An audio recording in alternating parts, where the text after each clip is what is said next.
Hello, everyone. Welcome. Are you ready for some BL? Some very serious BL. Hardest of BL. The hardest of BL. The most densely covered BL. That's right. Yes, Every square inch. Heavily covered in thick armor. Yes. But not that thick. Not like StarCraft thick, because that's too much. No. That's going on into mech territory. Yeah, it needs to stay armor. Right. Once we get into the sci-fi stuff there, you want it thin. Like, agile. You want the sophisticated. Right, you want the effectiveness of the thick armor, but you don't want it to go into that kind of because we need to be able to have sword fights in this armor. I mean, come on. You can't do that in StarCraft armor. Indeed. Erwin is my president with a tier 1 resub for the 5th month. Appreciate Erwin it, bro. Is the president. Thank Hopefully you so much. you have a new president after reading Battle Lines. And Lyriat with the tier 2 resub for the 3rd month in a row. Lyriat. Wow. I usually don't read boys love novels, but I guess if I did, it would be for the rich setting, developed characters, wink wonk, and sweaty plot. I might just give your book a try. You would be good to do so, because it is indeed awesome.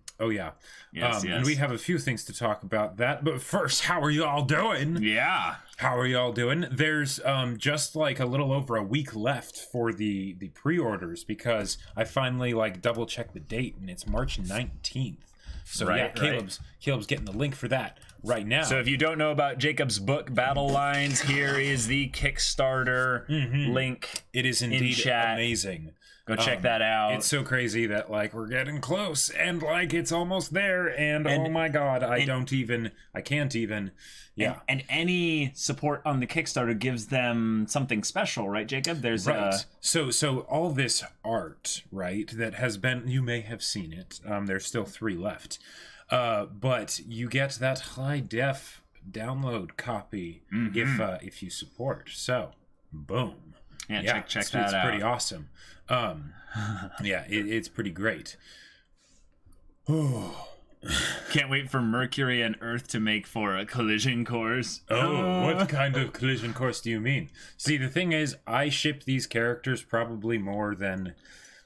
Well, no. There will be people that will end up shipping these characters more than me.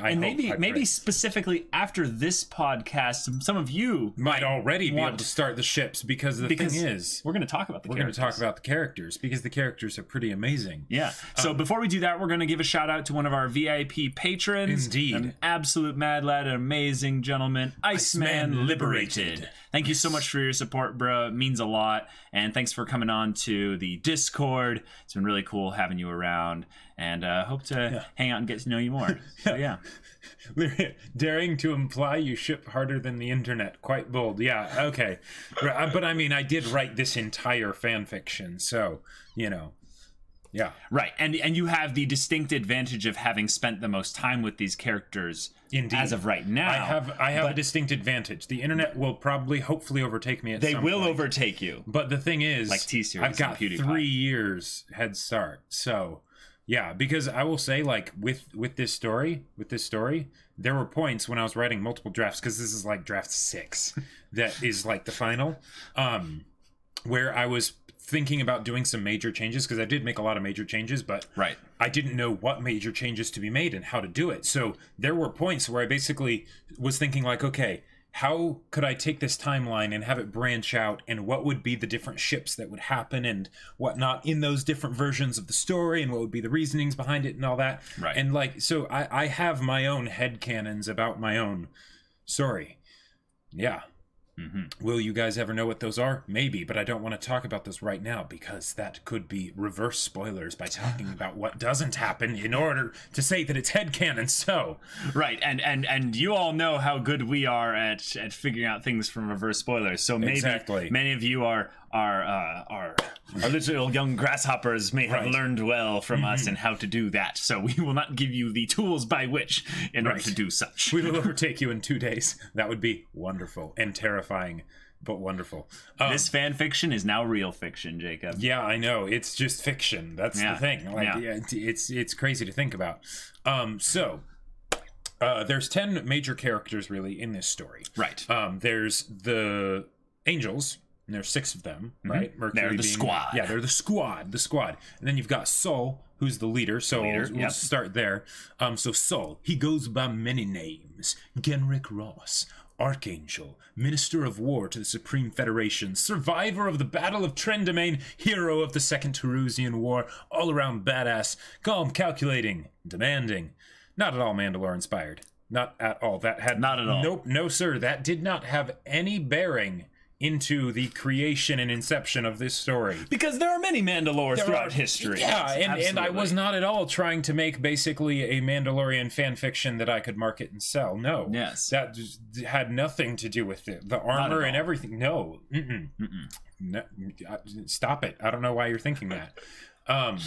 Yeah, he's awesome. So Sol as a character, Jacob. Sol as a character. Like where was he in the creation process of this story? Like, was he one of the first characters you came up with? He was the first. He was the first. Yeah, okay, yeah. cool. He was much like his role with the rest of the angels. He is basically the foundation that everything else was shaped around. Gotcha. He started the angels. That was totally his idea.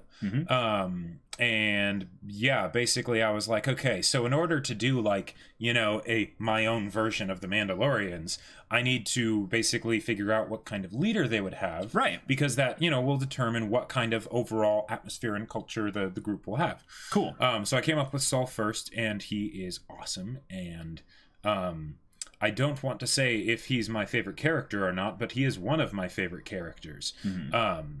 Because that's where it started. And listening to you talk about writing these characters and stuff, I remember you saying how much fun it was to write specific characters, how much fun it was to write fight scenes for specific characters, how much fun it was to write kind of the dialogue for specific characters, like the backstory of specific characters. So it was like they were all your favorite characters, but for like specific reasons. Oh yeah. What is a Mandalorian? So a Mandalore.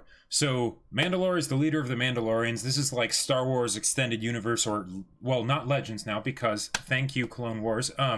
But even Disney could not deny the money making potential of the Mandalorians. And there's a Mandalorian TV show which is in the coming works, out, which I am totally going to watch the crap out of. So in summation, they are a warrior culture within they're space samurai. They're space samurai with armor, like a heavy emphasis on armor also, in Star Wars. But also with the philosophy aspect, because there's tons of like space barbarians, like the Klingons or whatever, and I've never really found those very interesting. But the Mandalorians really did focus on the idea of honor and family and the tribe and everything, and it's absolutely fantastic. Gotcha.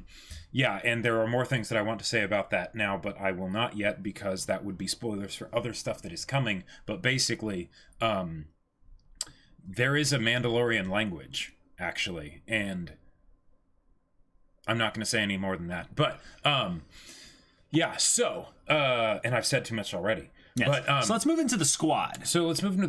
So Mercury. These are all named after the planets of our solar system. The story, however, does not actually take place in our solar system. Nani? Yes, it takes place in our universe. Oh. Not in our solar system. So before I go into the characters, the basic setting is humanity exists in a different star system called the Hell System, and they have not really expanded outside of that star system, but like they need to, right? It's prime time that they expanded.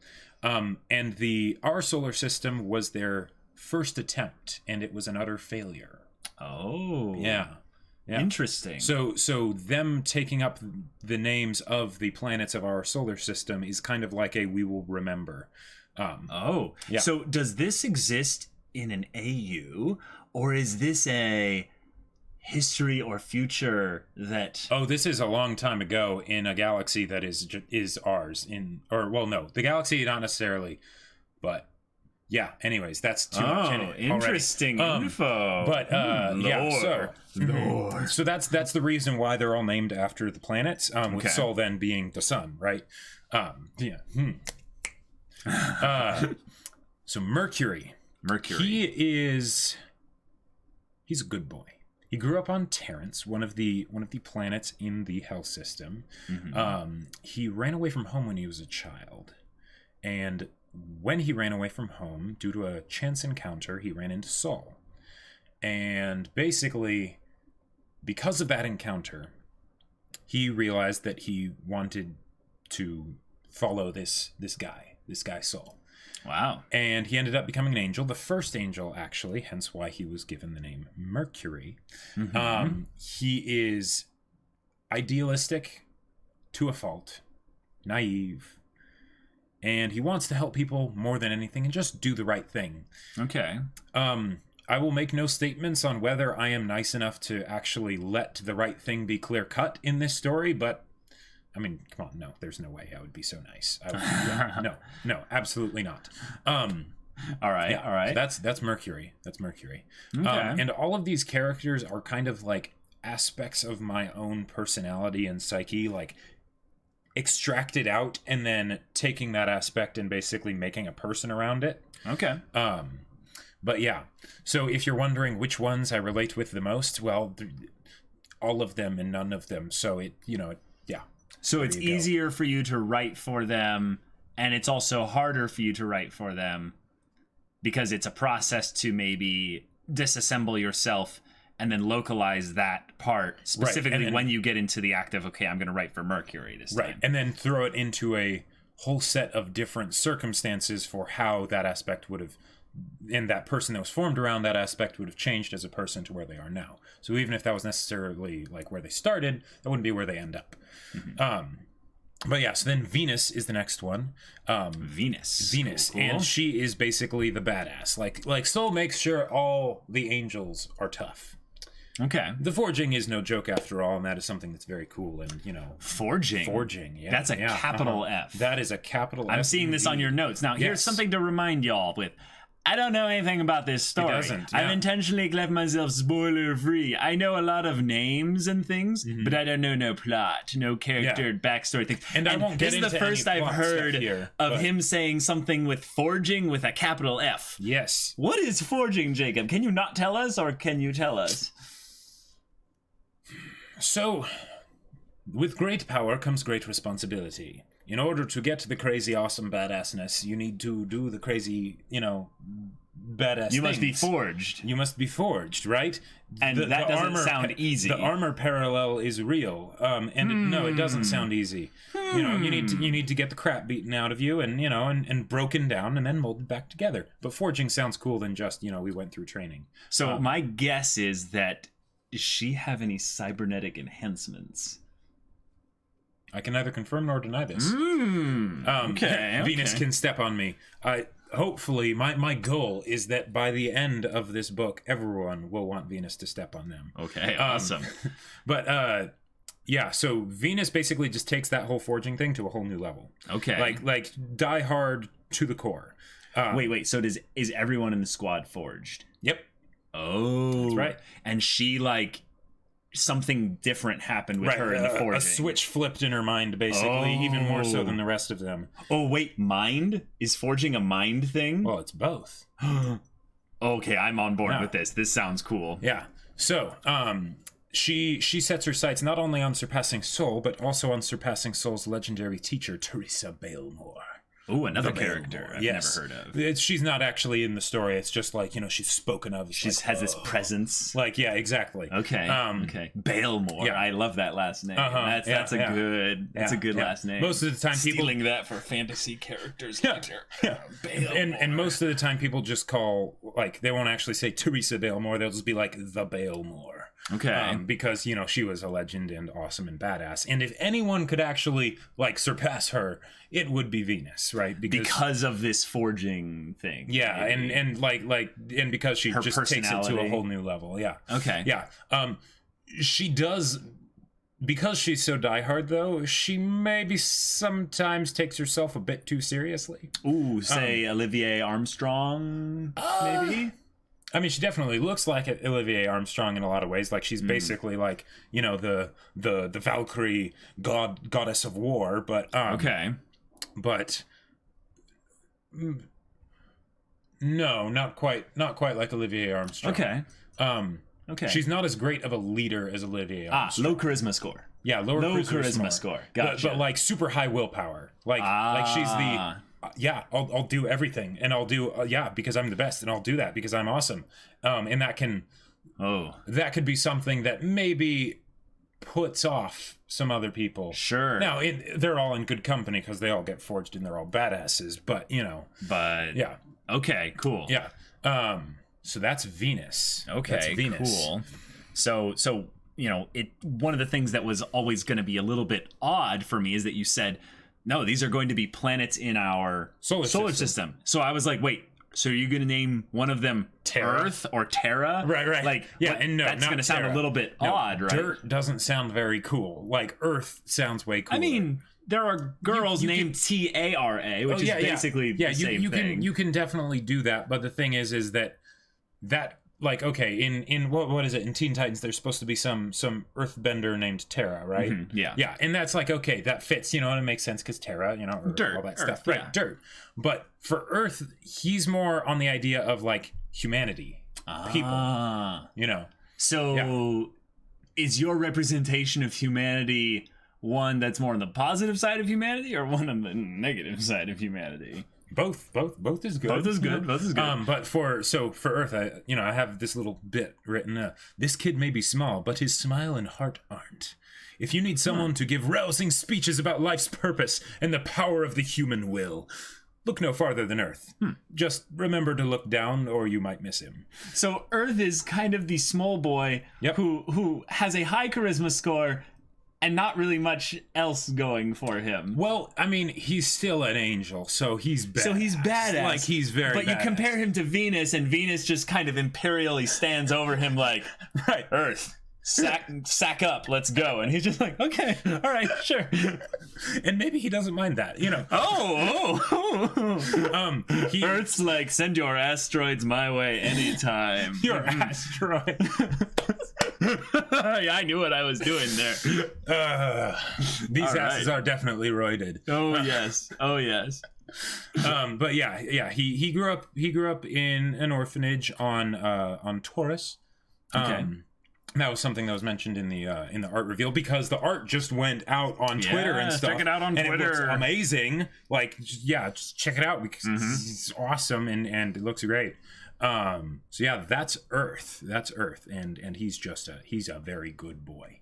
Okay, very good boy. So we so far have, I would say, a nice spectrum of characters with regards to characters that have like a lot of positive optimism to them, and then Venus is like so far on the other end of just being like, I don't know, fiery or cold. I can't tell if she's fiery or cold. The cold is definitely what I went for because she grew up on basically a frozen little planet that is basically like the equivalent of Pluto. Like, it's so small that it almost shouldn't be called a planet, and it's like way far out in bum crack middle of nowhere of the solar system.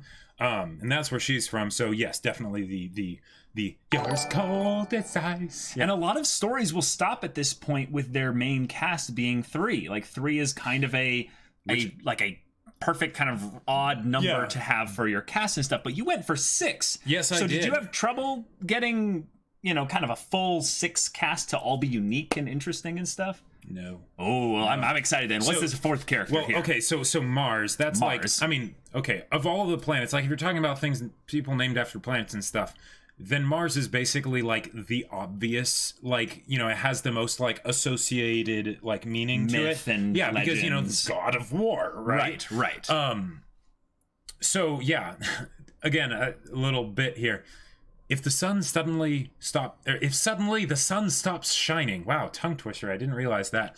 Chances are it isn't actually a solar eclipse, and it's actually just Mars's shadow. Oh. This boy is big, and he really likes his brooding, like, a lot. If you see, like, you could totally see him in a corner, and he'd just be there, like, not saying anything, There is actually a legend that the guy has teeth. But, like, no one's ever seen him smile, so, you can't be sure. So permanent scowl.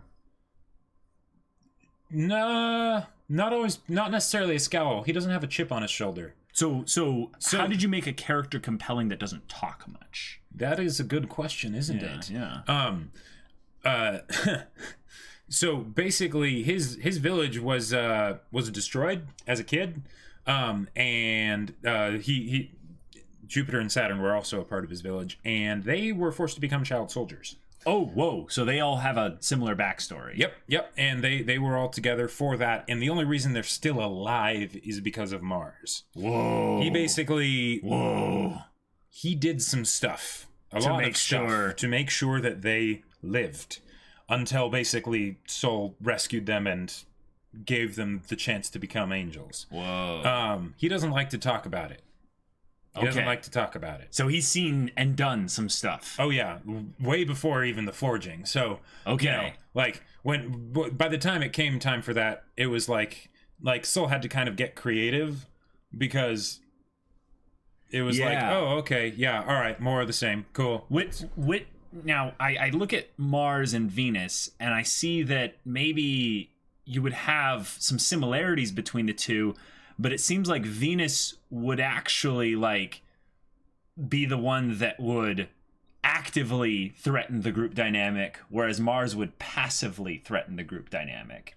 Well, Mars is...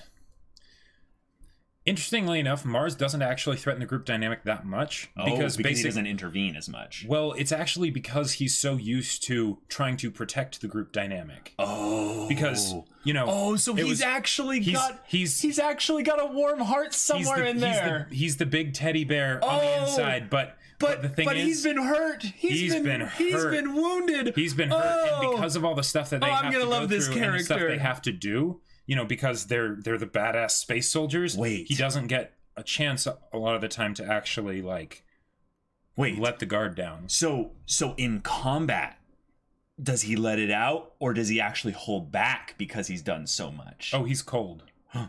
Venus comes from a cold place, but she actually burns pretty hot. Oh, okay, gotcha. Mars. The boy's dead inside in a lot of ways. All right. And that's so, you know, character arcs. Okay, interesting. All right, so you said that Jupiter and Saturn grew up with this guy. Yep. So let's get into Jupiter. Jupiter is a quiet boy. He's a wallflower. And he actually, for obvious reasons, he ended up being very scared of Mars. Oh. Because, yeah. Okay. Because Mars did some stuff. So he's quiet, but he's different from Mars. What makes him different? He is the perceptive one. He's external.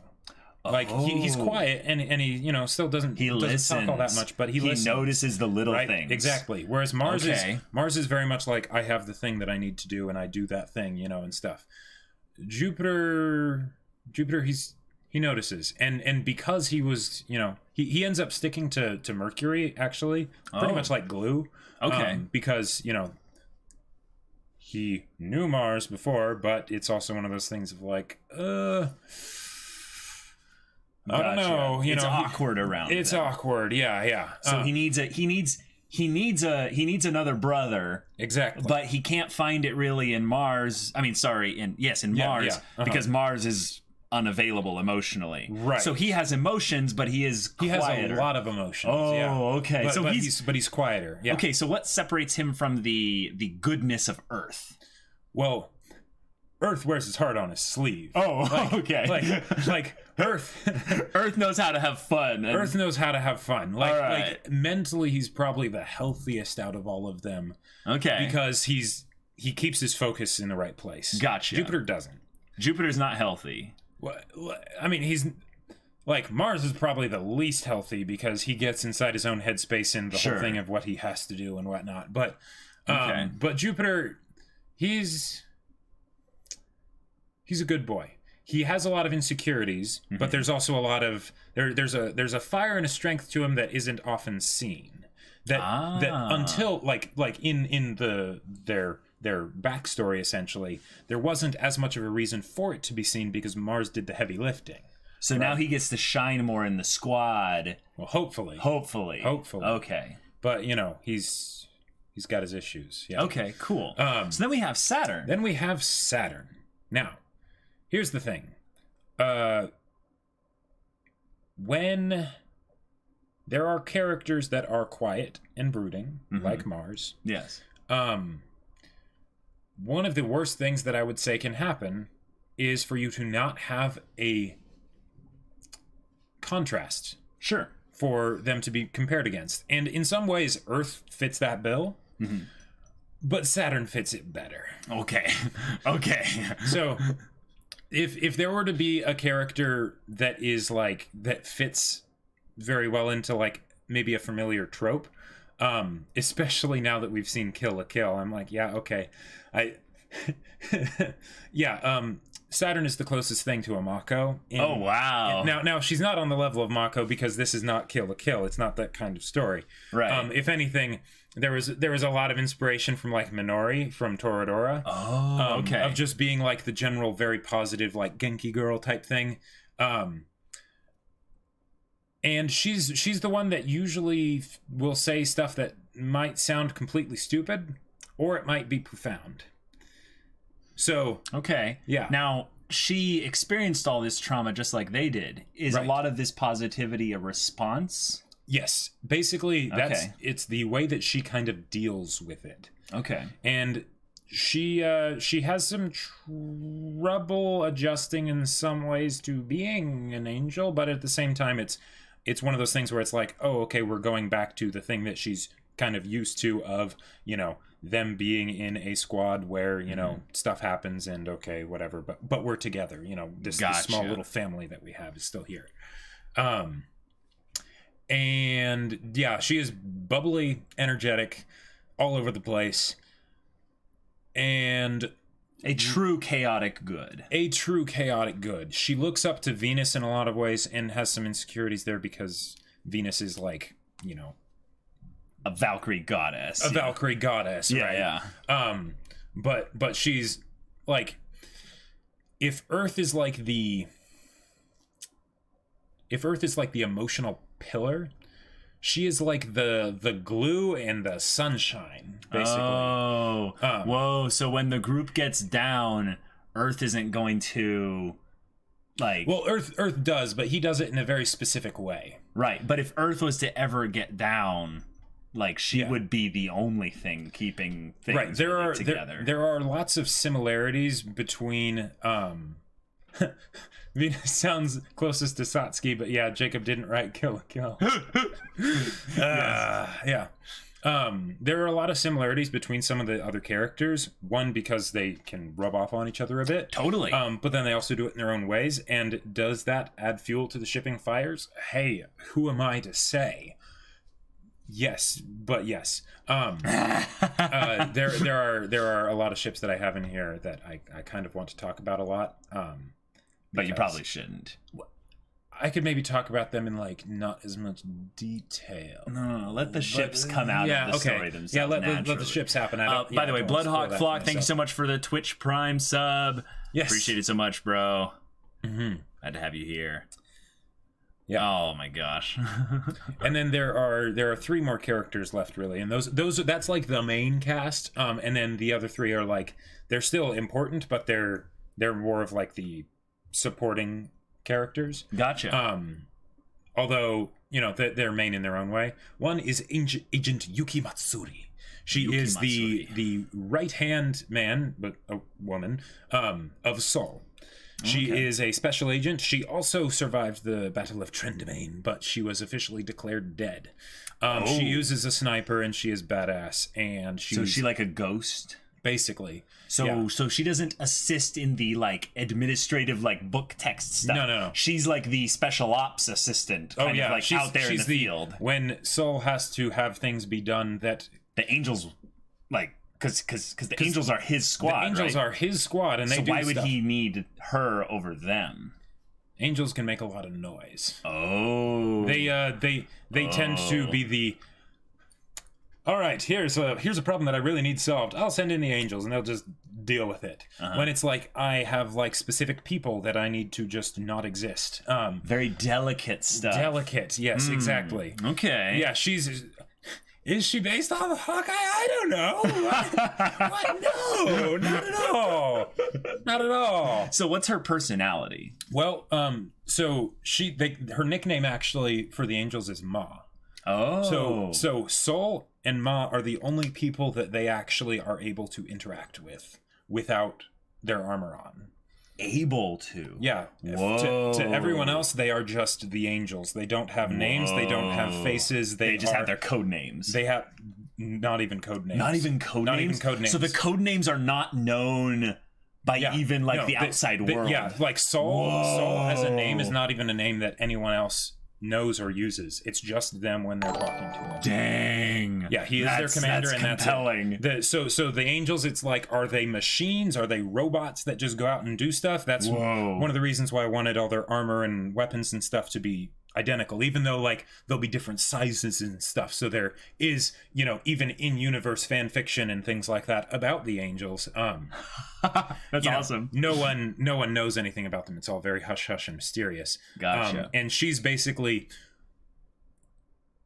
one that they all go to it for advice. Like she's basically like, she's the assassin, but she also is like the life counselor kind of the group. Sure. Because Soul is very, you know, harsh and, you know, driven. She probably has some very interesting kind of life advice to give. She's done a lot of people watching. Yeah, to say the least.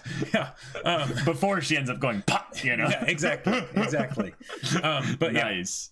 Yeah, she's awesome. Zarm GS, thank you so much for the Twitch Prime sub. Yes. Glad to have you here. Make sure to sync up your Discord and Twitch accounts and go into the subscriber room here. You will have access to our private Discord if you do that. So maybe sure to check that out. She is the BL mom. That's right. That's right.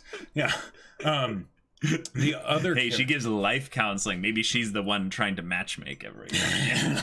Hey, that is definitely something that they go to her to talk about. Yeah, because when you can't interact with anyone outside of your enclosed group of 6 people, how does that work? Yeah. There's some interesting conflicts that can come from that. The other one of the other characters, second to last one, that I'm going to mention in this podcast is Vera. Is that a reference? Is it? Who knows? That's up to you to decide. I know what it's a reference to. Yeah. She is the leader of the revolution that threatens to destabilize the solar system and humanity, and the main enemy of the angels. Whoa. Yeah, her sister was killed, and her sister ended up becoming a martyr of sorts, and she formed this organization of resistance called the Sons of Liberty because her sister's name was Libby.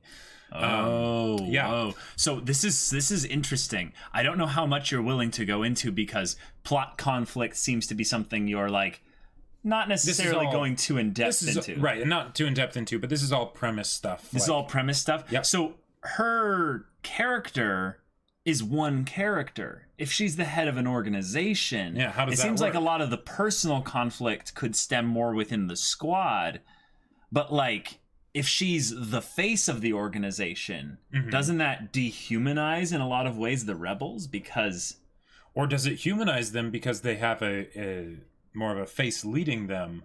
And then maybe Good is question. it the question of like, you know, what happens? Because one of the things that I really don't like in like post-apocalyptic or like, you know, dystopian, you know, type stories or whatever. Not that this is a dystopian story necessarily, but is the idea of the main characters that are the teenagers, of course, because they're teenagers, right? You know, they have to be, but they'll go on this crazy war, you know, spree and kill hundreds of people and have no problem with it. Like that's never brought up of the fact that they are killing human beings. Like it's just never a thing. And that is something that I did not want to have in this, hence why the roles are kind of switched in that it's the squad of the people that are fighting the revolutionaries. Gotcha. And then, you know, she is the character that is the way to help give the revolutionaries a face, but then also help humanize them so that there's an anchor point of contact. But these are only all the characters that you're willing to talk about. Well, this is true. This is true. Yeah, and so she's... What's her personality? Well, let me ask you this. If you tried to basically lead a revolution against An empire. an empire that spans the known universe as far as what can be traversed to and stuff. Like a solar system. A solar basically. system, Yeah. right? Where they're dealing with Star Wars level fleets and whatnot, and it's like, and you're a revolution. You'd have to be a little crazy, wouldn't you? I think you'd have to be Or lot at least crazy. a lot crazy. Now, not necessarily Now, in not like this. necessarily, not necessarily in here, but in your actions of what you're willing to do. Oh yeah. Oh Yeah, because in some ways, here's the thing: you would have no tactical advantages at all. Nope. So And the whole you would have to inspire people to do crazy things as well. sure. And I think in some ways, the main thing you would need is a lot of charisma. Yes. But other than that, maybe a lot of intelligence. Right. But other than that, I don't know. She is smart. She is smart. Yeah. Okay. Yeah. She's smart. Okay. Yeah. All right. There are some really cool things that happen there. Nuts, but yeah. Okay. Then, all right. last character for this podcast to so that you guys can get to know him a bit.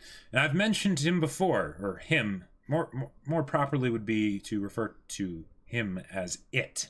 Oh. And that is Erythian. Erythian. Yes. Now that sounds like an alien name.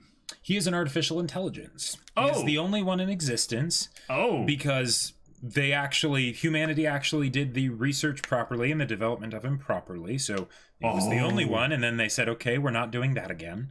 And is that the reason why everything's so sci-fi? Like we Kind of? made the Not AI really. actually work? Like, Well, not quite. That's not necessarily the reason for it to be sci-fi, but okay. But he definitely helps. okay. And Erythian is basically, his role is he is the support role. He manages all the information, not manages. He has access to all the information that the entire humanity, the Supreme Federation, has access to. Well, he would need to in order to probably be effective in advancing Exactly. the civilization as a whole. Right. So he basically is undersold directly because no one else really wants to deal with that. So he doesn't have control over anything. He is the golden egg of this plot in a lot of ways. Then Yes, in many ways that's a he is. lot of power for one person to But have. but he's not allowed to do anything. He is trapped in a box, and that is it. He basically just says, He has okay. eyes but no hands. Right. There's actually a place in Angel Tower, the headquarters of the Angels, that is Erythian's eye. And it's, Whoa. think like a Cerebro type thing, Okay. but it's for this artificial intelligence where he's like, Dang. okay, so here's what we got, here's what we're dealing with. How does a revolution humanity beat as a an whole. AI? That is an excellent question. It's a good thing they don't know he exists. Oh, okay. Yeah, I think he would be even more secret than the angels in a lot of yeah. ways. Like he would be even secret, potentially even to Yuki Matsuri, maybe. No, she knows about it. She knows about it? Yeah. Do the angels know about Erythian? Oh, yeah. He's actually the other person that they'll sometimes ask about relationship advice. Wait, really? Really? Because Because the AI is that intelligent. he knows everything. He knows everything. Yeah, Whoa. like basically everything, Now this is scary, Jacob. Bringing an AI in as such a personal character. Yes. Is that something that you feel like was like the effect of bringing in time travel to your story, where Kind it's of. something that plot? But like, that's one of the other things that I've always Okay. wanted to do, because one of the things that I get, like, it seems really like unfortunate when it happens in stories, is because the machines and everything was a big scare, like back in the day, right? And you'd get things like Terminator and Tron and whatnot, right? But not really anymore. And when people Yeah. talk about it, it's just sort of this assumed thing that it's like, oh yeah, I know, right? Grossly underutilizing the abilities of an AI. How do I get this person to Absolutely. like me? But I didn't like how it was just something that you were it was something that you should just assume to be terrifying, but they don't really do anything with it. And usually it's never given personality, even though it's supposed to get to that point where it's a sentient being, right? Whoa, okay. It can think and do all this stuff. So I do a very different take than normal for Erythian. Mass Effect fans don't get triggered, but he does take the form of a child. But Yeah. All right, cool. I'm not triggered. Gotcha. Yeah, it's literally an AI. Exactly. Wow, that's canny. Very, very smart. But yeah. Erwin. Oh my god. No. I mean, he could be, Yeah, there's nothing limiting that. Yeah. And it's just like a hologram. He doesn't actually have physical form because you would never let something like that out of a very confined area. Yeah, and he's got some great interactions because people will just come and talk to him about stuff, right? Because we need to vent or process about things or whatever, and it's like, sure, yeah, all right. Okay. What do you want to talk about? Okay. Nice. So, it's great. That's awesome. I was debating having Erythian be like an onboard, like in the armor type thing, but I was like, no, that I don't think they would want an AI anywhere near the armor suits because the armor suits. Can he interface with their armor at any point in their travels or whatever? No, he is grounded to a location. Okay, so they're very careful with making sure that the genie never gets out of the lamp. Like, never. like in some ways they're hampering humanity's progress. Oh, sure. Specifically to make sure that this thing doesn't happen. But that's insurance. Like, oh, okay. There you go. We'll cut the win, and just be like, okay, we'll take that nice bump that he gives us because he can basically kind of predict the future, like almost like whoa. not truly, but kind of like in broad strokes, like a lot of the stuff that they're doing when they're trying to deal with this whole revolution and stuff. He's the analysis bot, right? He looks at all the variables. He's like, okay, and cool. Goes, so we've got this. We have to deal with these things. These are potential targets. These are blah blah blah. Like, You could do some really cool themes with the idea of how human will is unpredictable. And the AI is the thing. Oh, that is definitely a thing. Oh, and that's I'm excited. Yeah, I'm excited. That's why, like, things like, for instance, talking about the economical state of humanity, that's something he can work with. But when it's like, hey, so I like this girl, it's like, well, all factors given her biological temperature when she speaks to you in the same room would indicate that in this specific instance, when you talk in this specific way, your odds of getting with her go up by about 287%. Right. But it's something where it's like, well, but you can't account for just human will, just the desire that's like, okay, these are the factors, but maybe they want to make a bad decision, or a good one or whatever. Sure. Sure. Yeah. Did any Psycho-Pass influences make it into your book? No, actually, because the whole thing for this was before Psycho-Pass. Oh, so, dang, that's right. So 3 years ago, you started writing, but the inception of the idea for the story came about way earlier. Yeah. How much earlier? I started planning it April 16th, 3 years ago. Okay. But when did you start writing it? June of that year. Okay, so there wasn't actually that much time before you started writing that you had the idea for the story. And there was a lot of stuff that like evolved and changed as I wrote the story because I figured out like more of what story I wanted to write. I still had an idea, from the beginning of like, okay, overall this is what I want to do, but then it's like, what does that actually look like? What's the best way to do it? Yeah. Because like in the first draft, I actually like spent several chapters, like a long time, a big portion of the story, going through the different characters and showing where they came from, their backstories, and exactly how they joined the Angels and stuff. And in the final draft, I cut that down a lot. I still handle it in a very cool way, but I cut down on that a lot just because to get to the story kind of a thing. Sure. Okay. Now, if any of this is sounding interesting to you guys and you're like, hey, I would like to check out this book, link to the Kickstarters below where you can pre-order the book. Indeed. And get HD art with any type of pre-order that you do. So, shameless plug. Go check it out. Yeah. Let's go through some questions now. Oh, one last thing.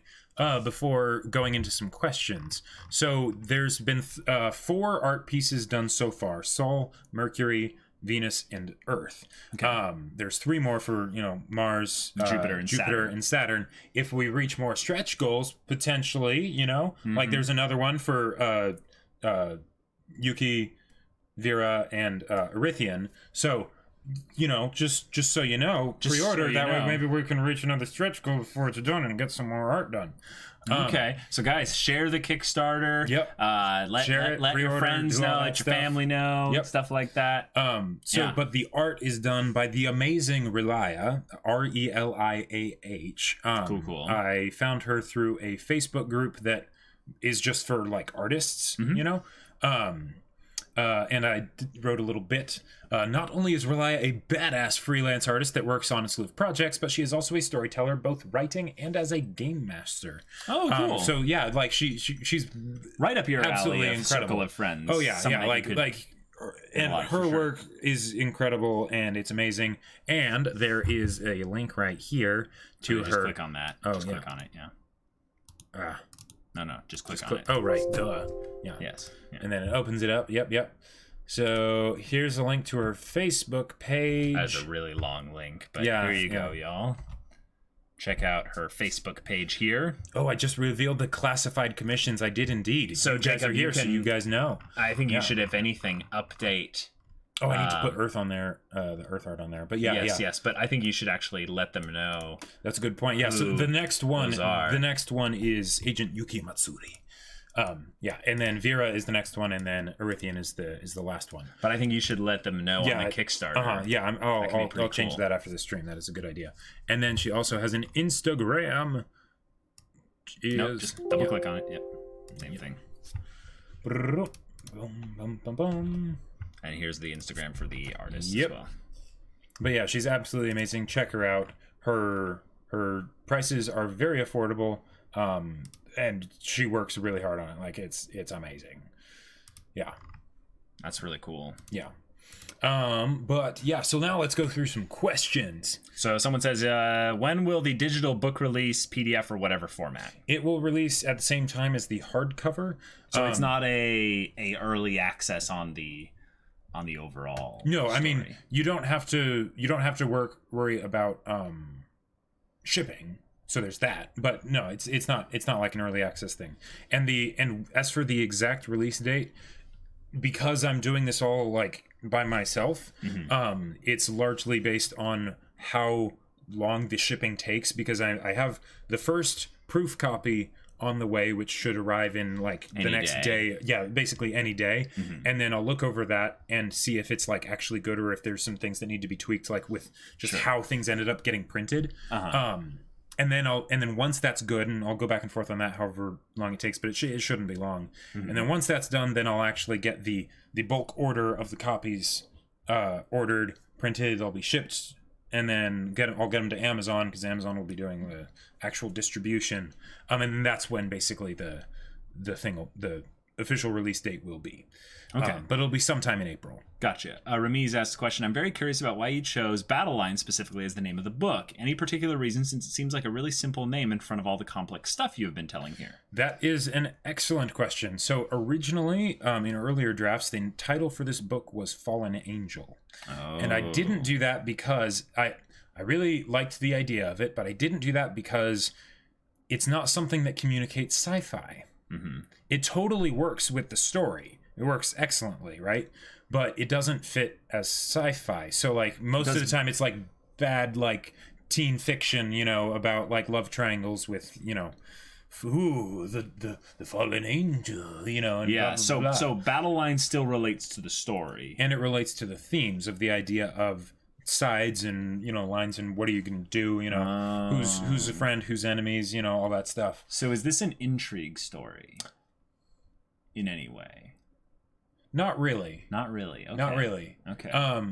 Because the main reason for that is probably just that the cast is a lot smaller. Sure. Like even though there's a lot of main characters, the fact that the angels are so cut off from like other people, Yeah. it makes it able to be fairly contained as far as like not going into some sprawling epic with tons of characters and whatnot. Makes sense. Because this is also a standalone book. There's no sequels or anything like that. This is a story that's done, and it's got a great ending that I absolutely love. So yeah. Okay, cool. Yeah. Little Duck asks, which character in your book do you relate to the most? That's tough. I mean, in some ways Mercury, Because the primary because he's character. the primary character. Mhm. In other ways, Jupiter. Okay. In other ways, Venus, Saturn, Earth. So Okay, you relate to all of them. all Wow. of them, really. Like, yeah. Queen fan asks, are there any comedic moments? Also, is there characters that don't Absolutely. get along that well? Characters that don't get along that well. Kind of, not so much among the angels, because even if they don't get along as well, like, for instance, like Mars and Venus, for instance, are both very similar, but they're not gonna, like, have, like, awesome moments of, like, Buddy. like hanging out buddy, like, and if they did, it would seem like one of the weirdest things ever, because it would be both of them not talking and just being like, let's train, like, Sure. that's basically what it Sure. would be. Let's spar. Yeah, And he just kind of goes, yeah, and then they'd fight, and that would basically be it. And it might be like, Do you have like a power level ranking for these characters in your Yes. head? Really? Yes. I was gonna ask. This is a question I've always wanted to ask him. Now, for plot reasons, can you not tell me the exact power level ranking of the angels alone? I'm not trying to bring out any of the other characters involved, Right. but like specifically just the angels.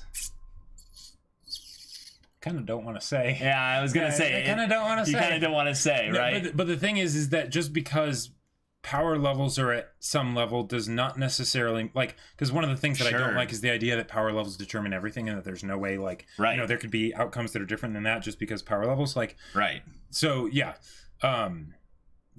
that will be something that will become kind of more clear once you get into the book. Okay.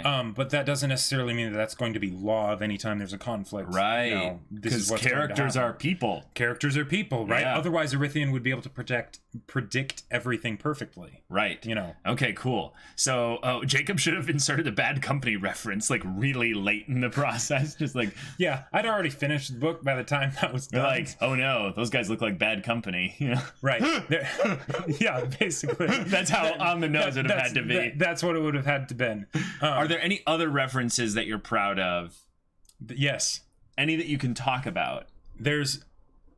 No. Can you say what the shows that get referenced are off the top of your head, like the main three? Well, okay, one of my absolute favorites is a Critical Role reference. Oh, okay. Where there's a part where a character says, "So, how do you want to do this?" Oh, that's good. That's good. And it's great. It's absolutely wonderful, and I love it so much. Whoa, that's awesome. That gave me chills, actually. Yeah. There are JoJo. There's at least one JoJo's reference. Okay.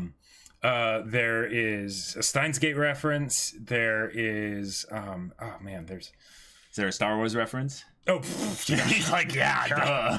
Like, so much of it is a Star Wars reference. There's obviously a Firefly reference in there somewhere. Props I if have you can no find idea it. where that is.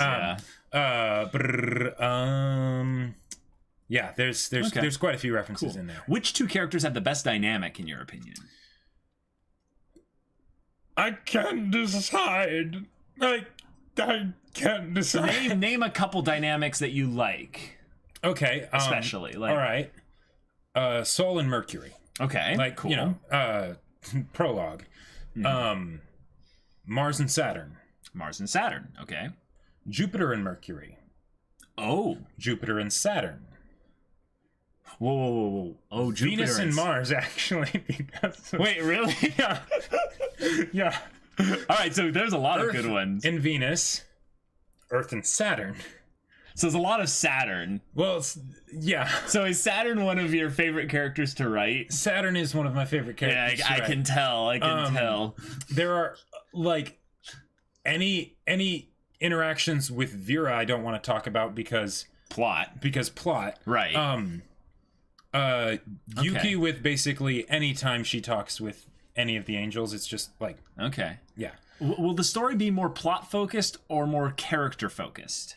Both at the same time. That was actually one of the things that was so freaking annoying writing or editing this story, because the plot is directly tied to the characters and their motivations and their thoughts and where they're at emotionally and everything at the different points in the story.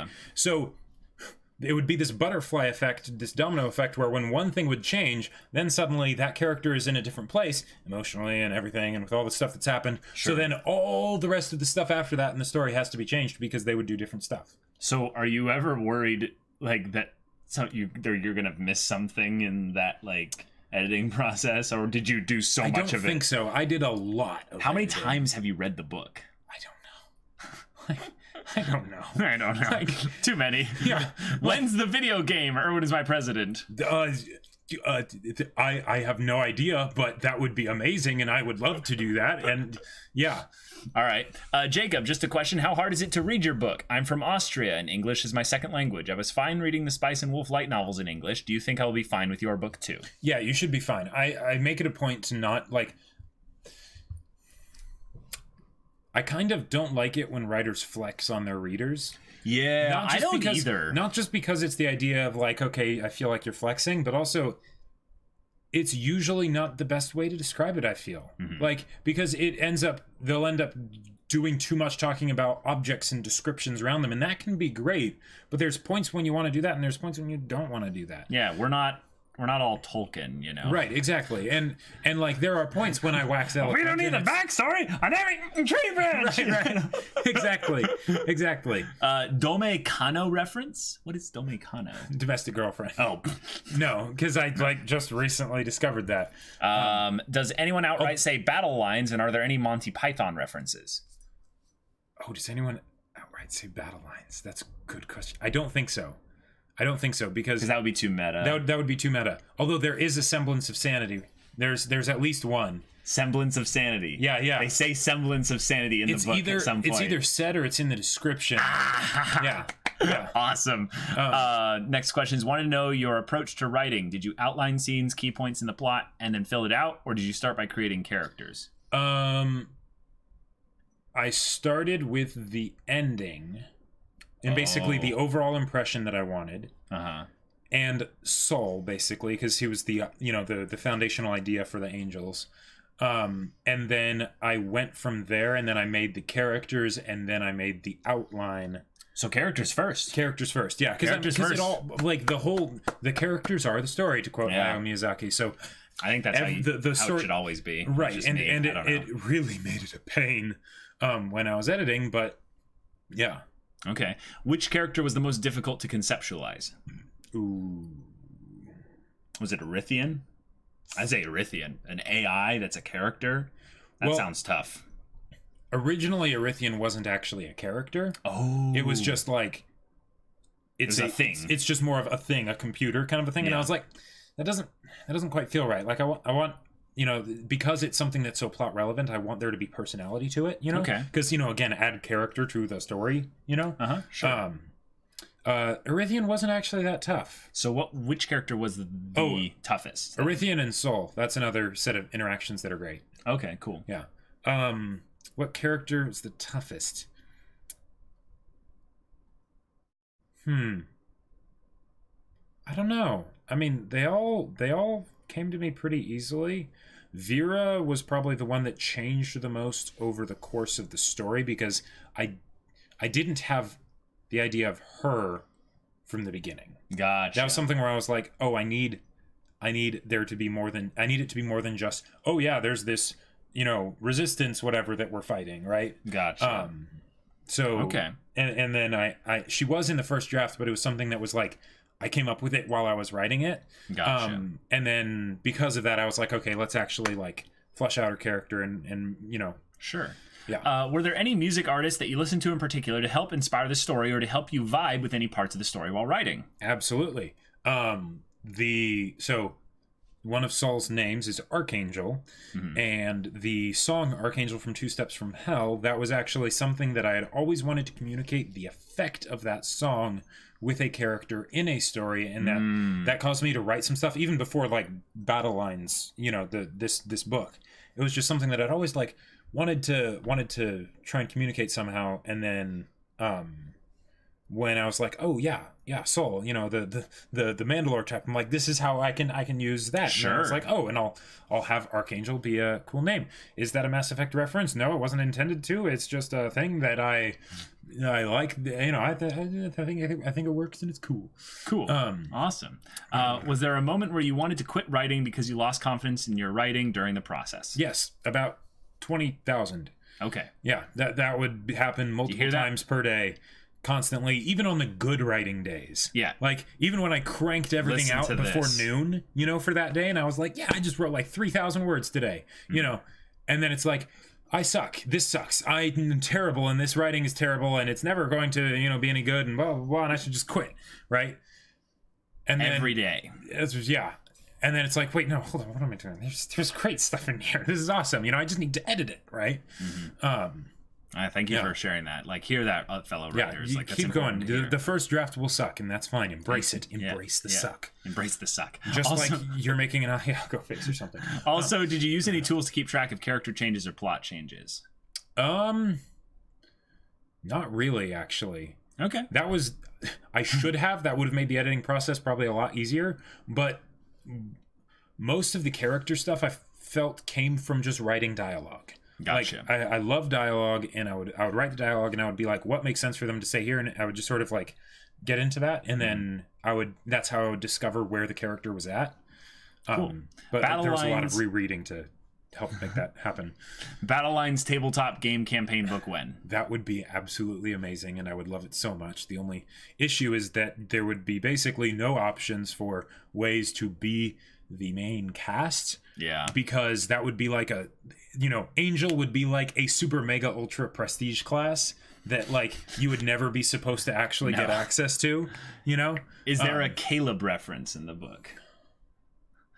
I don't think so. Yeah.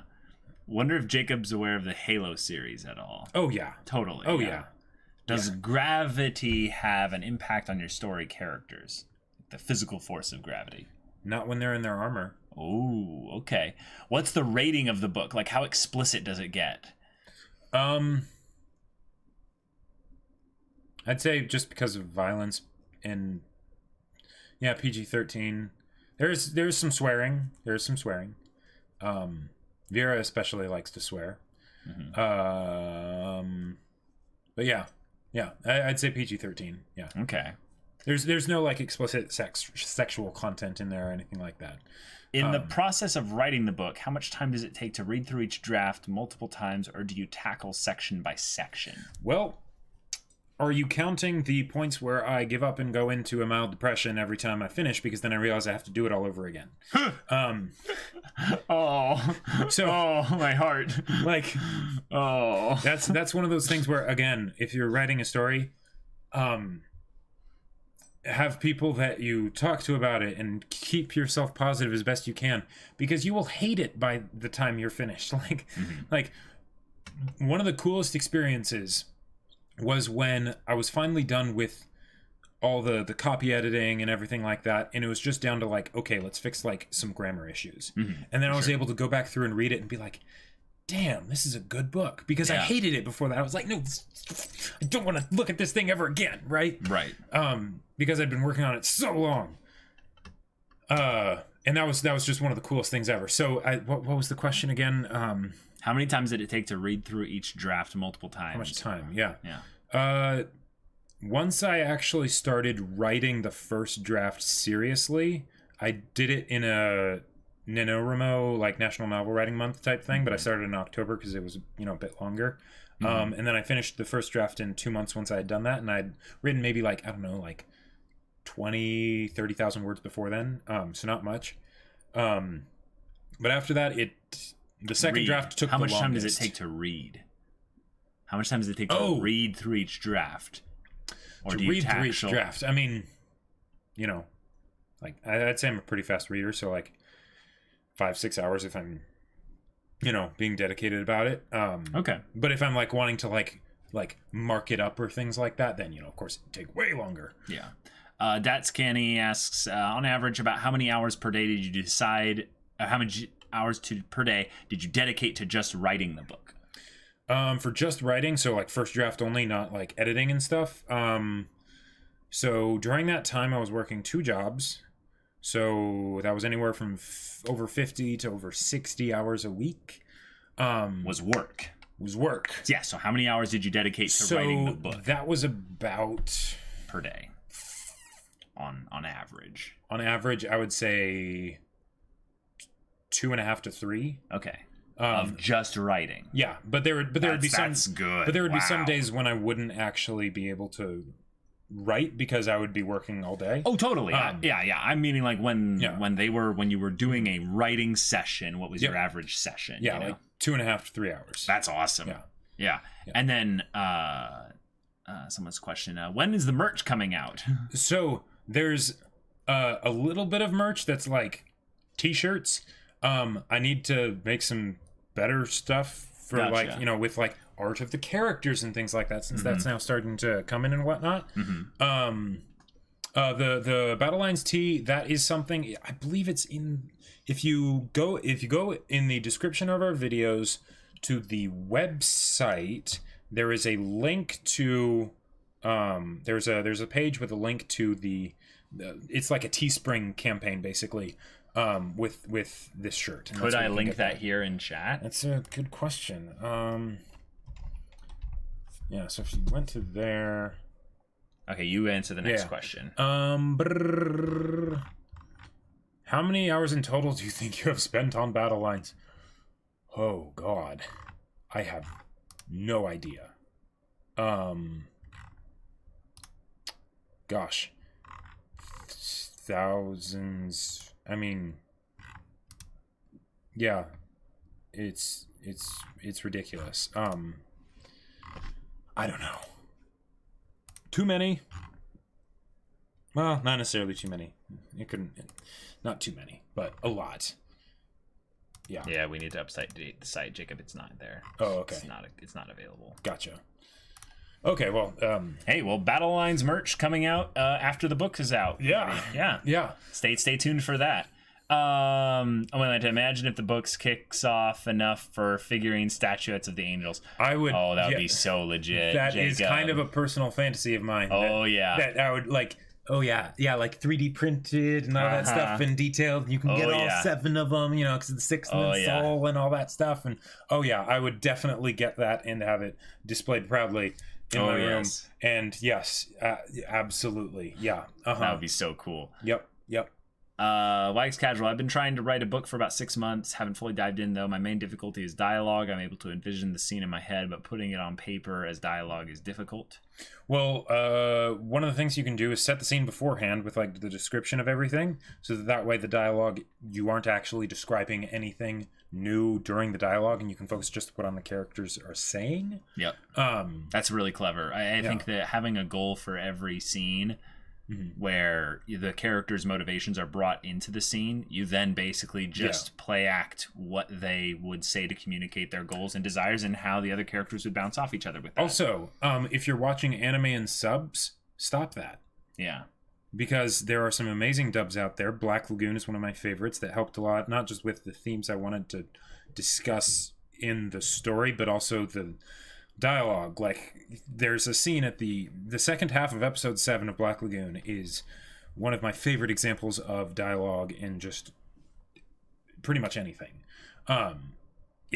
So just turn yourself into a machine that just churns through all sorts of stuff that has good dialogue. Good dialogue, yeah. Ern's my president. This is a question. I'll buy your merch in a heartbeat. All right. Is there potential for sequels? Not sure if this was answered. So this is a standalone book. There will not be a direct sequel in like the traditional sense. Okay. But there is potential for the world to still be used and things like that. Cool. Yeah. Everyone dies. Will an audiobook version be coming out? Unfortunately, it's the only way I can consume books these days due to time constraints. Totally know what you mean, Dot Clock. Yeah. So I definitely want to. I want to do it right is the thing. Yeah. And not like, do it yourself, basically. Well, potentially. Okay. But if I do that, then I want to make sure that I know how to do it right. For sure. So yeah, and because audiobooks are I mean, it's a lot of work to make an audiobook. Yes. So Jacob, yeah. is it safe to say at this point that your total amount of hours spent writing the book has eclipsed the total number of hours that you've watched anime? Yeah. Oh, easily, yeah. Yeah. Will there be characters in cat costumes? I've never been much of a For the person Neko for life. the whole Neko life thing. There is a point where there is a cafe, but it is not a cat cafe. So, Okay. sorry. The audiobook should be a recording of Caleb when he reads the book for the first time. There you go. What do you think of the Code Geass dub? I'm watching that for the first time right now. 9 episodes in season 2, and I like the dub. The dub is good. I feel like, though, it's sort of like this inverse of the characters, of the awesomeness of the voice actors and the amount of screen time they get. So, like, for instance, like Johnny Young Bosch, Crispin Freeman, and Steve Bloom are all amazing. Yeah. But I like Steve Bloom way more than Johnny Young Bosch. Right. And I like Crispin Freeman more than... I think I like him more than Steve Bloom. I know. Hang me, but, you know... and the characters like had less screen time, so it was something where I wanted more of that. But it's a great dub. It's a great dub. Hopefully an audiobook read by Jacob in ASMR. Is there a beach chapter? Oh yeah. Oh my god. Oh yeah. And it is very plot relevant. Yes. Yeah. Oh my gosh. Yep. I mean, why do you think Wow. there's hey guys, if you want to see beach like swimsuit art of all of the angels, well, that is one of the stretch goals. So it's a bit higher because it's like I don't want to like go down on the quality in order to like have 6 characters in there. Right. So it'd be like high quality, like that level of awesomeness for each character all in one shot, and it would be amazing. But yeah, so that is a thing. So you guys really need to help blow up the Kickstarter, otherwise that's not going to happen. There's 8 days left, so 7 days left. Yeah. Within a scene, if you want to divert the conversation to a specific point goal, any tips on how to make the transition seem natural? I have no idea. Because it changes based on what conversation is going on. Like that's one of the things of like I didn't really have many specific tricks for the dialogue in Battle Lines. It was more something where I would come up with tricks for specific dialogues, but not for the dialogue in general. And that's part of what made the rewriting process so tough. No, they don't wear the bikini on top of their armor. No, it's a separate thing. Because bikinis and armor are not supposed to mix. Either they're wearing a bikini or they're wearing armor. Not both. No boob windows. It's armor. But yeah. All right. So I assume there will be fan service then. Yes. Yeah. I mean, they are teenagers after all, for, a fair point of the story. that is true. Yeah. The beach episode is actually them storming a beach D-Day style. Hey, you cracked the code, little duck. That makes way more sense than an actual beach episode. Spray paint bikini on the armor. That seems like something Saturn would do. That definitely seems like something. And then, of course, Saul would just be like, what? Yeah. Dr. Moon respected with the 100 bits. Also, before I forget, I have to give you this for being able to survive episode 1 of Devilman Crybaby. You maintained your sanity, which is impressive, because when I first saw that club scene, I had to take a breather for a few hours. Yeah, that was quite Thank you so crazy much. first episode, yeah. Jacob mains Baku Rogue and Warrior confirmed. Is that League of Legends? No, that is a Hearthstone thing. Oh, okay. Did you read astrological information of planets and their rulers for some inspiration for the characters, their temperament, etc.? No. Although I did read up on how celestial bodies function, because in the Hell system, it's actually a binary star system. So there's two stars. And the thing is, the stars are not actually at the center. There's a planet at the center called Hell. That's trapped in the middle of these, binary stars, and it's just cooked into, oblivion. Dang. So that's where the name of the system actually comes from. Oh, Lord, world building. That's cool. I Is like there that. religious implications about the idea of this, is there a religion that worships the suns? Yes. Is that why it was named Hell, and the whole connection to this in our world? Don't think about that too much. Yeah. Will there be a character called Moon? No, A dog, Moon actually. Moon, yes. Yeah. No, you'd have to call them Luna. Am I mentioned in the story? No. So, yeah, you're like mention yourself, you know, like in the. I mean, there's the past. about the author section in the back. Oh, there you go. There you go. Yeah, so how is that hell planet not vaporized? So that Distance between the stars, basically. Well, no, actually, it's so. There's videos out there where it's like our universe is crazier than science fiction, right? Where like there are planets where literally there are these things called bullet storms, which is something I brought in for the hell planet, where basically it gets so damn hot on there that the metal will actually not just melt, but it will vaporize. Whoa! Right, and then there'll be these super fast winds because it's really close to the sun, and it'll be going super fast, right? So the winds will basically carry it whirling around to the other side of the planet, but it doesn't have as much atmosphere. So then when it gets to the other side, it suddenly cools and freezes, and then you've got these bullets, like just yeah. Mm-hmm. Whoa! So this planet has no atmosphere, basically.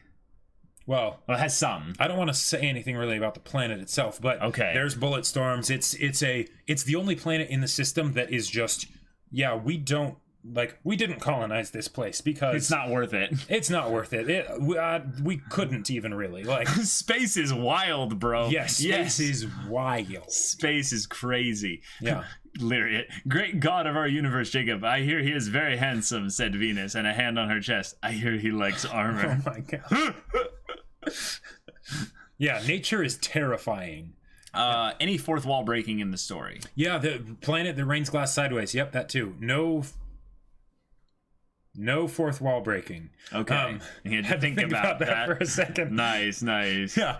But no fourth wall breaking. Yeah, Tachi Gamer. Yeah, that's pretty legit. A planet that rains glass sideways. Yep. Holy crap. Yep. Uh-huh. Is there the cliche character who pushes up their glasses whenever they get serious? Why would anyone have glasses in a sci-fi universe? Yeah. We fixed like eye problems that people had, well, right? If they did, it'd just be like implants or something. They wouldn't actually have glasses. No glasses. Although if there were, I would definitely have them do that. Like, let's be real. Gendo Akari. Yeah. Yes. As you were writing, did you have to scale down the scope of the book from what it was in the beginning? I actually had to scale it up. Oh. Because dang. the characters were just the characters, right? I didn't go as in detail into the overall conflict. The first draft was very dialogue heavy, of basically the characters just sort of like talking about the issues and stuff, as opposed to actually like showing the stuff happening. Right.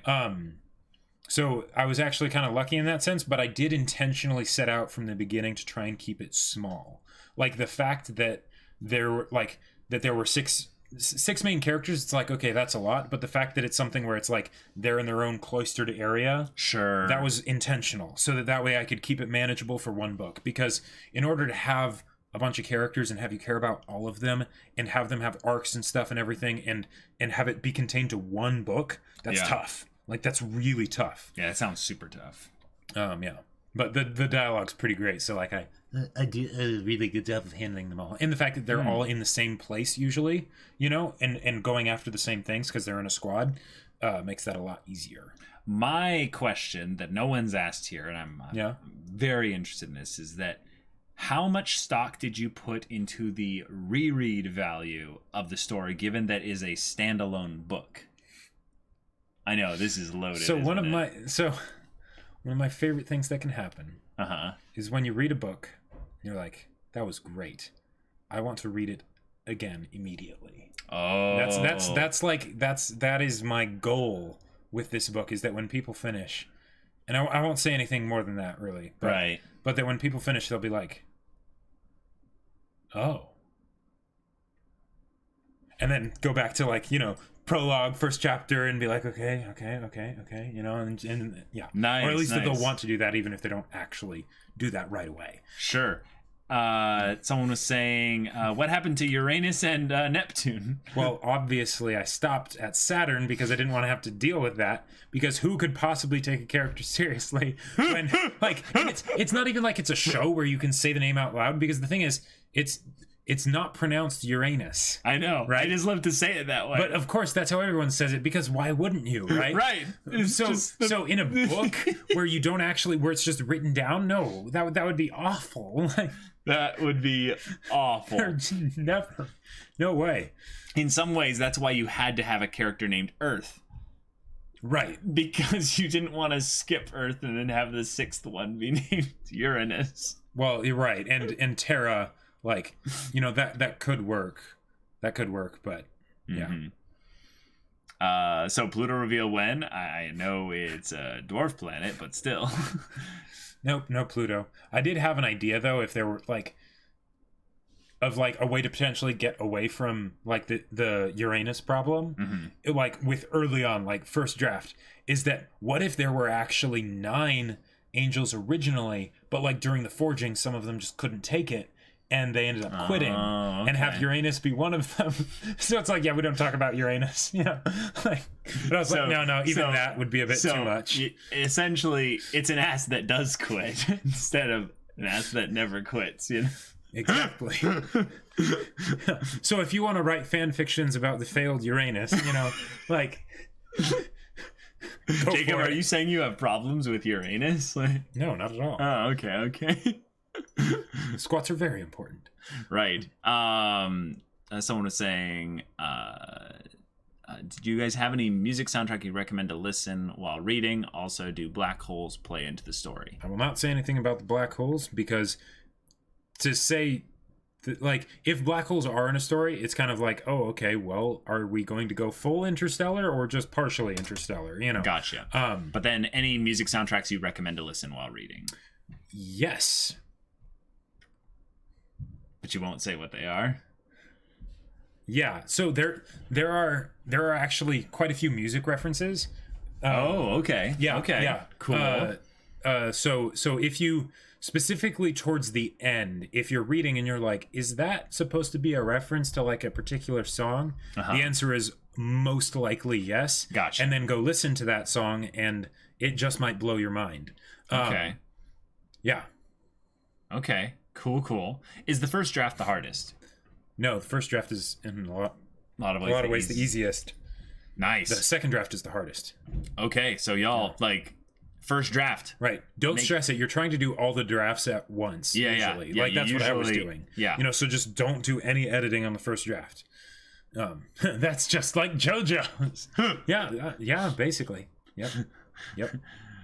Trader confirmed. Go back to see all the hints and foreshadowing. Basically. Did you have research? You have to research any real space science for the book. Yes. Specifically with the idea of hell being in the middle of the two suns. So what I ended up doing originally was just going to be a stationary thing, but instead it's a planet that basically does figure 8 orbits. Gotcha. Around the two of them. So there will be some points where it's like, you know, in the middle and it's getting cooked on both sides by them, and then other times where it's like way, you know, far away from one, you know, or far away. Yeah. Erwin is my president. Could you rephrase that question? What do you mean by consistent? Like specify what aspect of the story you're talking about being consistent, because just asking how consistent is your story is like saying how good is your story. So better question. Did you put in a 4D chess-like subversion of expectations reminiscent of Hunter x Hunter? No.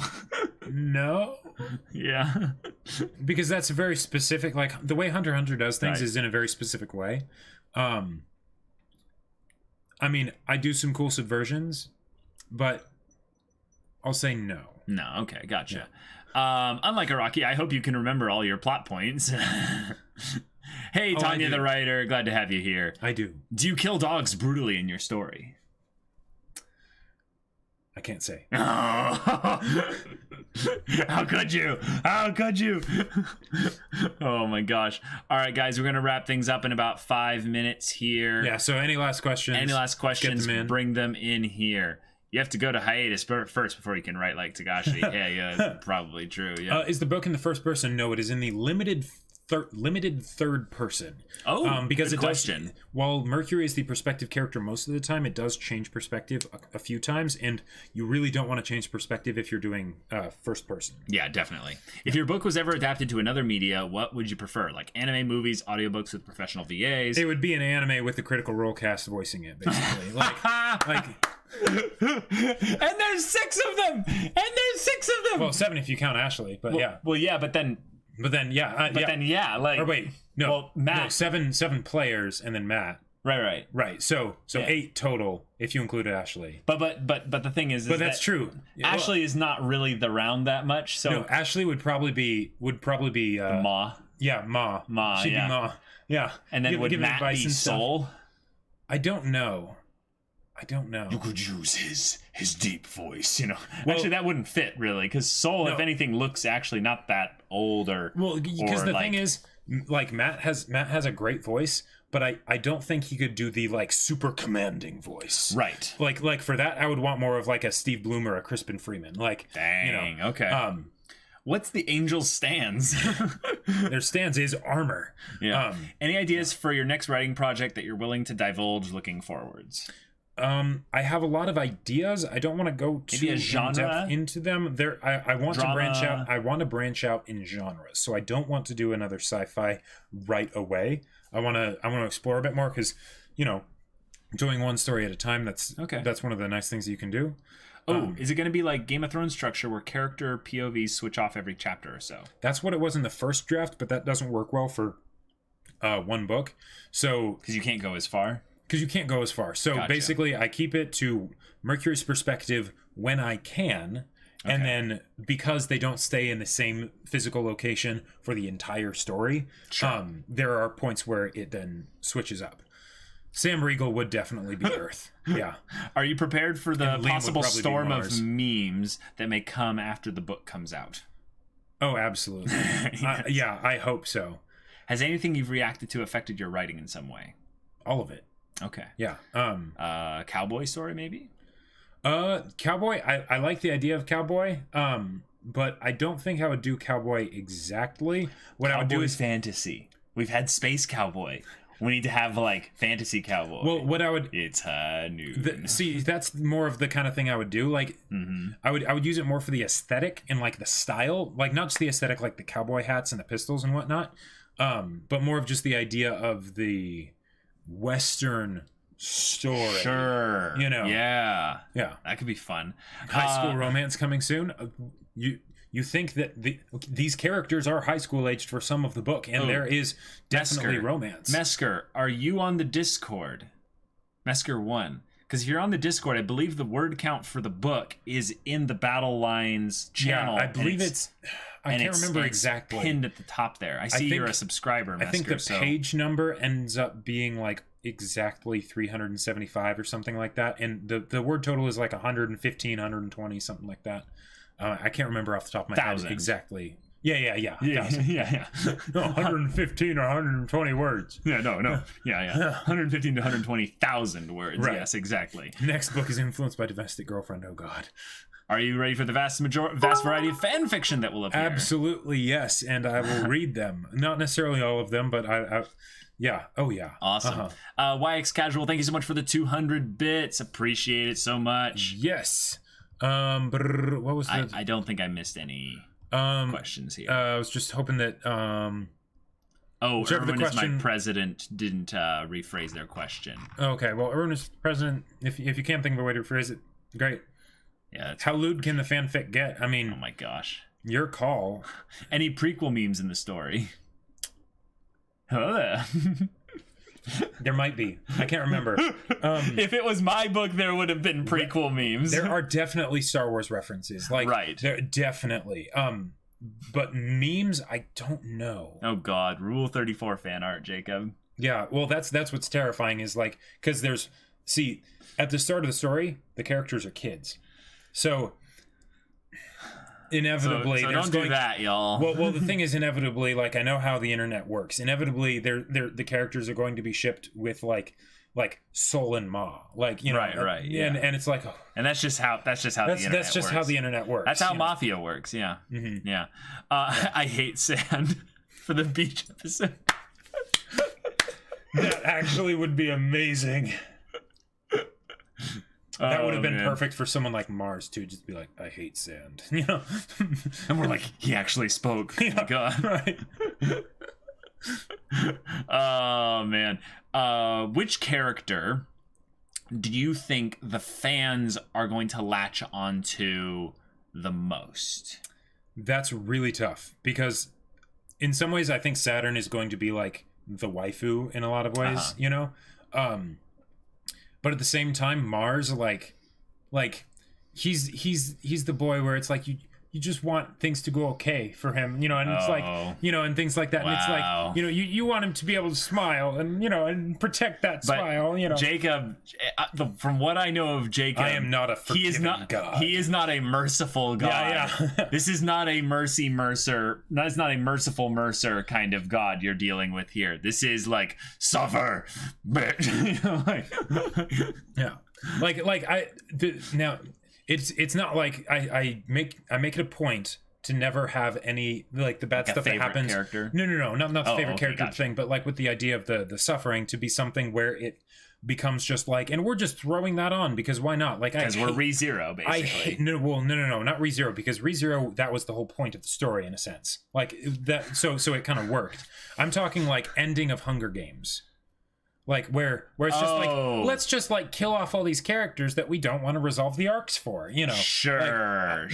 No. Well, in some ways you can't really suffer too much at some of them because it feels so tacked on. And that's the thing, is that if this with the suffering, I want there to be suffering. I don't want it to be something where it's like, and another person died, we don't feel anything because now we've emotionally cut ourselves off from this story because we don't want it to damage us, basically. Gotcha. I want you to be unawares so that it can damage you. Ooh, did you get test readers for people to read through it all to critique it? Yes. Yeah. Gotcha. Yeah. Yep. I know at least 4 of them. So yeah. There's quite a few. Does karma play a role in your story? Not gonna say. Okay, cool. If you think the story is a happy ending, you haven't been paying attention.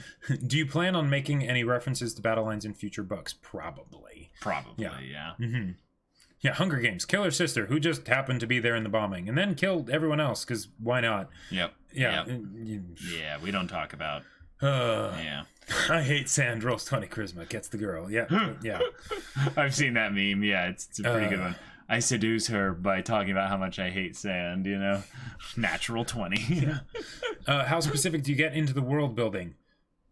Very specific in some areas, less specific in others. Because it's one book. It's one book, and the angels are in a more cloistered area. So, gotcha. So it's, you know, the idea of the things that they know about from reading versus like actually like experiencing and stuff is different. So yeah. Cool. Well, guys, thank you so much for being a part of this podcast here. This is an exciting time. Like his book is coming out. This is a thing. Hopefully like no this Berserk Eclipse. Oh my gosh. But for those of you that haven't checked it out, be sure to give hold on. We did a different copy pasta here. Be sure to check out the Kickstarter. It's only available for 7 days left. For 7 days more. Be sure to share it with people who have an interest in, you know, stories, books in general, want to support a young artists and stuff.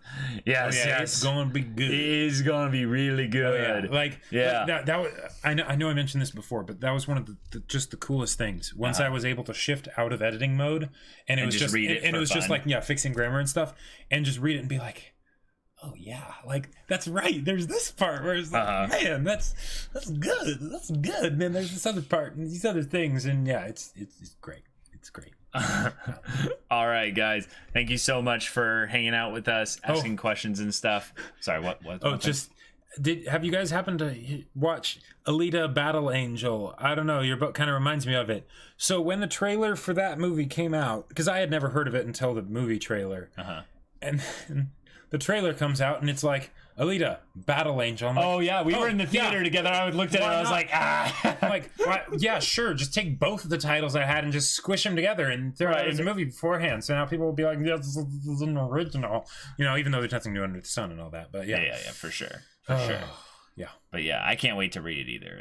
I'm really excited. It's good. I devour books like this exceptionally quick, and that's like just my style. But then I go back and read them like two more times with like a, like a magnifying glass with like a monocle. Like, oh yes, let us see all the little subtleties in this. And I don't normally do that with books, so that was something right. that I specifically wanted to make be a thing that could happen here. Cool.